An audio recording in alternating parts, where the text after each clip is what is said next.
It's November and it's starting a new month. It's time to update you on my debt progress. Stick around. What's going on YouTube? Welcome back to Miguel Budgets. My name is Miguel and my content rolls around my budgeting, my debt, and everything else in between. We are 2 Fridays into November and today I'll be updating you on how much debt we entered the month with. Let's begin. So here we have our November 2023 debt tracker. This is going to be our consumer side first. So let's go ahead and begin. So we'll have the total past creditors owed, and they're zeroed out, like our first one, Affirm. Our next one was Honda. Down, we're going down to the Affirm Best Buy. So there was a setback this beginning of the month where I actually had to take my vehicle to get vehicle service, and unfortunately one of the belts came off. It snapped actually, and I guess there was something with the idle pulley. So there's a bunch of vehicle repairs that needed to be done. While the vehicle was there, I had some other additional services done, like transmission fluid. I had all my brakes changed. So I figured, since it's a dealer, I might as well just take care of it all. Once I got the quote, it came out to about maybe $2,400. So I had looked at my vehicle maintenance, my car maintenance fund, and I was short about $900. So I kind of had to go on to Affirm, and I did I financed it to pay for my vehicle maintenance, just because I knew I was going to be short $900, and I'm going to use that vehicle, the car maintenance fund, to send out those payments. So I did add some debt this month, which, I mean, it kind of sucks, but in the end, I'm happy for it, because I know I didn't have to buy a new car, or I knew I'd have to, salvage this car and have a vehicle payment. So I did add debt. I added about $2,893 with 4 cents.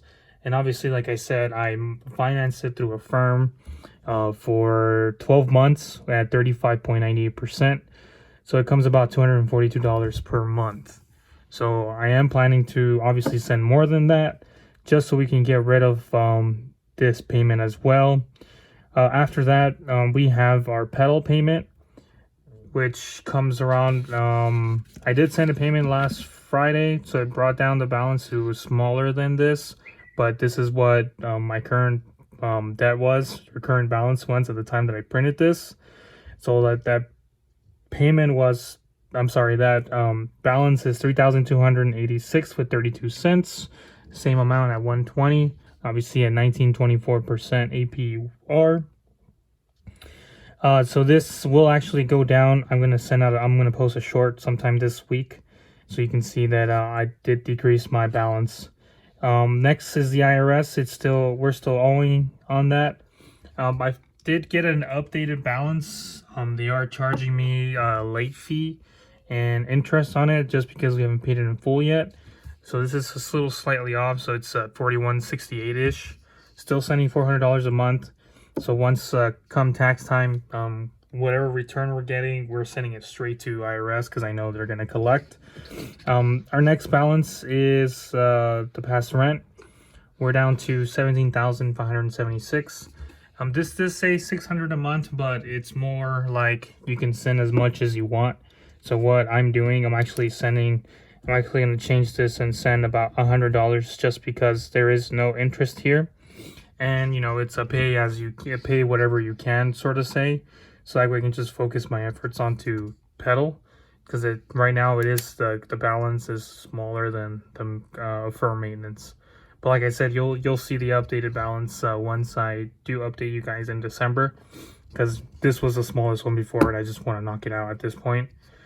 Finally, my biggest consumer debt is Discover at $18,789 with 58 cents.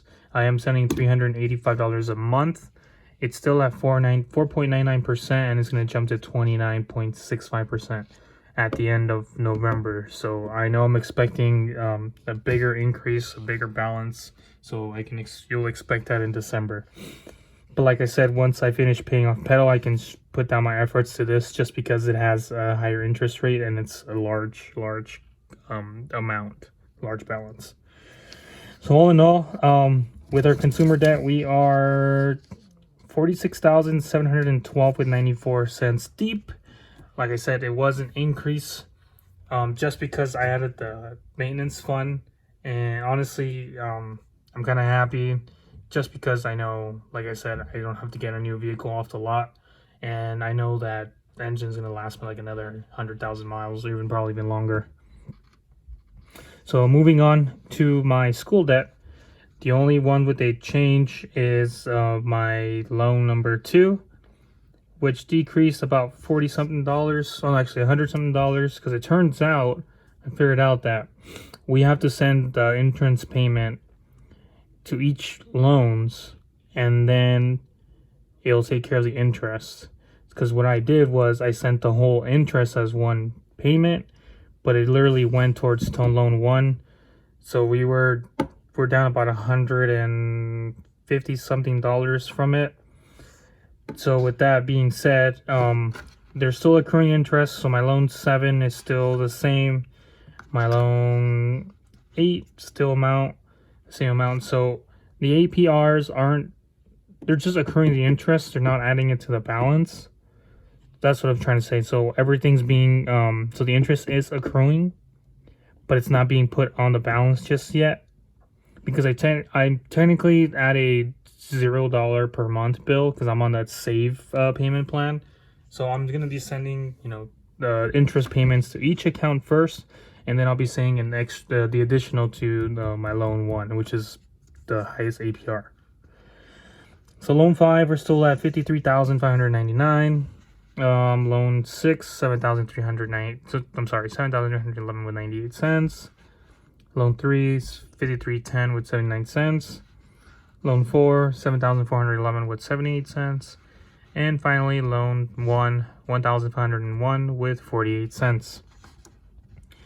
So all in all, that brings me down to 34,158. And I looked at the bill, my billing statement through Mohella, and there is an increase, slight increase, just because of the interest.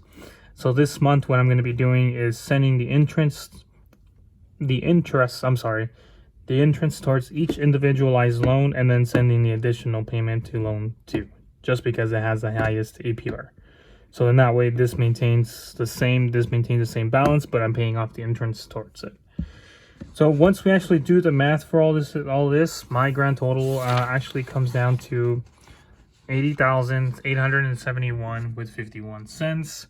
Like I said, it is an increase from last month, which was about $8,000 increase. I'm looking at the difference. Last month was 79,767 with 97 cents, and obviously this month is 80,871 with 51 cents. So it's literally about $1,000 difference, $1,100 difference between last month and this month, just because the increase in that vehicle maintenance. But hopefully, not hopefully, but I'm confident by the time we hit December, we should be down to a smaller balance with the pedal account. We got 4 weeks left?